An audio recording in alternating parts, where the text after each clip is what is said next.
UPSC जिहाद, जिसको लेकर काफी बवाल हुआ। पहले 100 पर बैन लगाने की मांग की गई, लेकिन कल वो 100 हुआ। आज इसी मुद्दे पर बिंदास बातचीत करेंगे। सर, सबसे पहले तो धन्यवाद, आपने कीमती वक्त हमें दिया।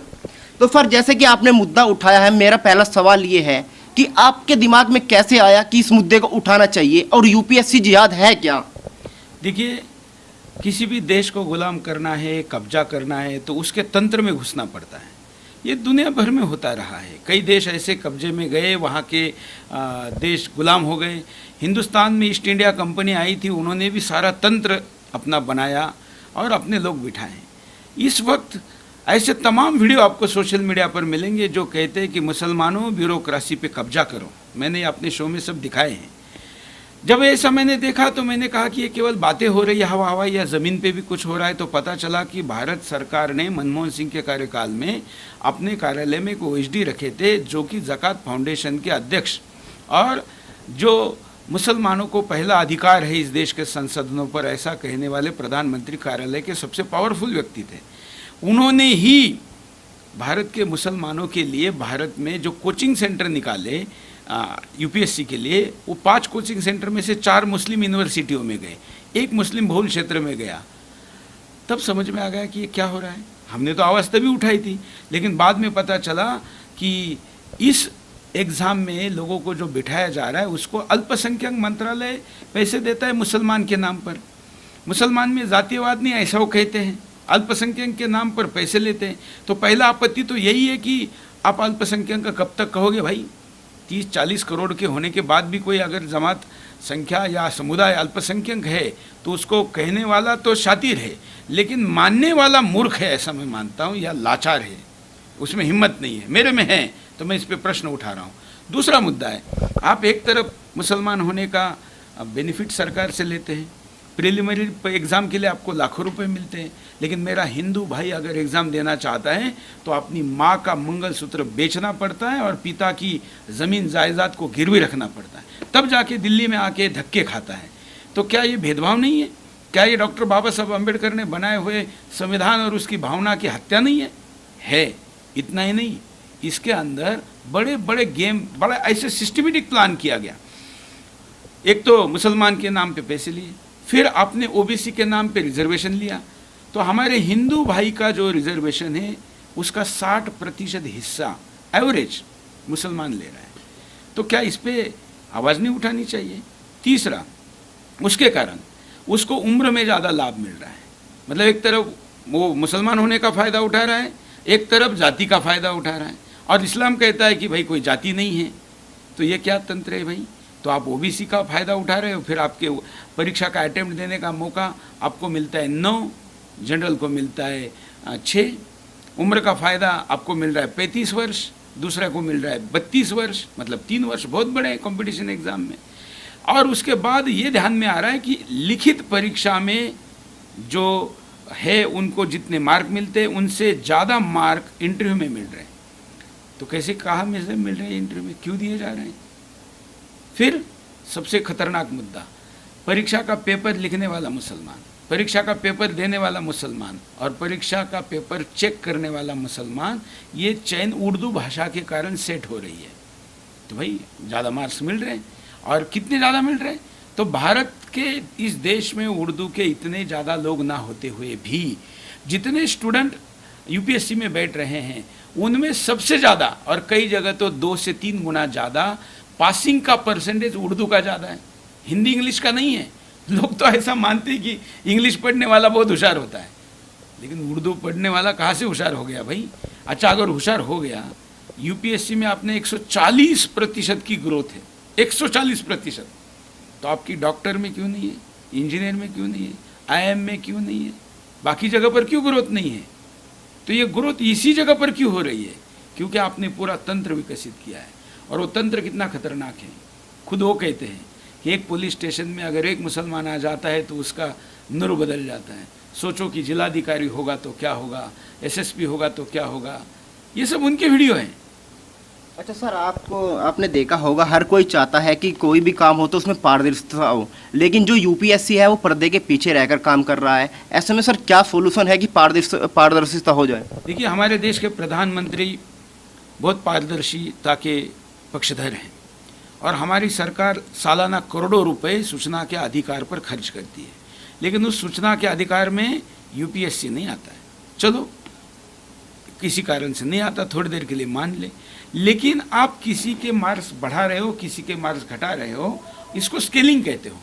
ये स्केलिंग का फॉर्मूला क्या है, ये आप देश के सर्वोच्च न्यायालय को नहीं बता रहे।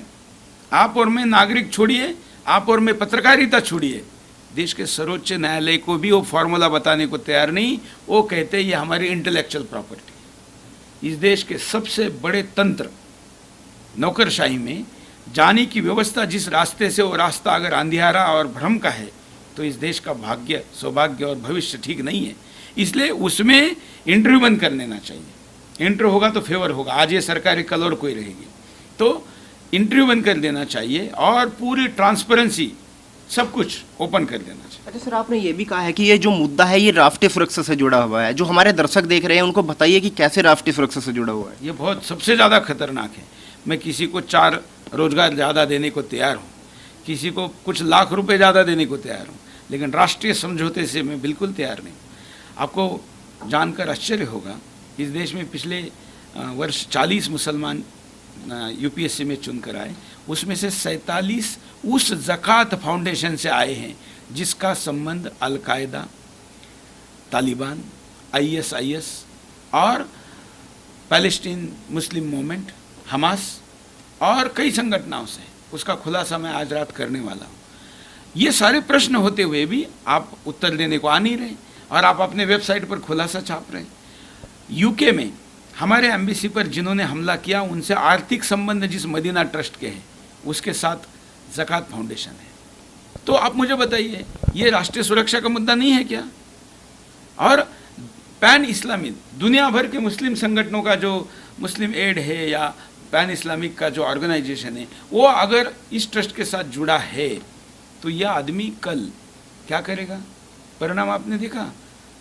जो फैजल चुन के आया वो अभी नोबेल किसको मांग रहा है? भारत का आईएएस नोबेल मांग रहा है पाकिस्तान के प्रधानमंत्री को। यहाँ जो सेंटर पढ़ाए जा रहे हैं ना, उसमें एक सेंटर अलीगढ़ मुस्लिम यूनिवर्सिटी में, जहाँ की दीवारों पर जिना का फोटो टांगा हुआ है। जिना के फोटो के आगे बैठकर जो आईएएस बनेगा वो भारत की अखंडता की बात करेगा। लेकिन सर एक सवाल ये भी है, आपने देखा होगा सरकारी तंत्र से लेकर विदेशी फंड से बहुत सारी ऐसी मुस्लिम संस्था है जो इसको सपोर्ट कर रही है। ऐसे में सवाल ये है कि इनको रोका कैसे जा सकता है? बिल्कुल जांच होनी चाहिए। मैं भारत सरकार से आपके द्वारा भी मांग करता हूँ कि इनकी अभी इसी वक्त पहले तो कार्यालय बैन किए जाए, लॉक किए जाए, उसके बाद इनके ट्रस्टीज़ के पासपोर्ट लिए जाए और इनको विदेश भागने से रोका जाए, इनकी एफसीआर की जांच हो और राष्ट्रीय सुरक्षा के लिए जो एनआईए है उसके पास ये केस दिया जाए। आर्थिक अपराध के लिए एनआईए के, राष्ट्रीय सुरक्षा के एनआईए के लिए दिया जाए, अब आर्थिक अपराध के लिए सीबीआई को दिया जाए, एचआरडी भी इसकी जांच करें और यूपीएससी भी इसकी जांच करें, तब हिंदुस्तान के सामने सत्य क्या है आएगा। सर अब मैंने कल भी देखा बहुत सारे लोग हैं जो मुस्लिम आपके ऑफिस में आ गए, वो कह रहे थे कि सुरेश जी जो है हिंदू मुस्लिम करते हैं, उनको कुछ काम नहीं। ऐसा आपने कौन सी जो दुखती नब्ज है उस पर हाथ रख दिया कि इन लोगों को मिर्ची लग गई? भाई उनका मानना है कि इस देश की नौकरशाही पे कब्जा करना है और मैं कब्जा नहीं करने दे रहा हूँ। इतने बड़े देश पर कब्जा करने का प्लान अगर मैं रोक रहा हूँ तो मेरा विरोध होगा ना।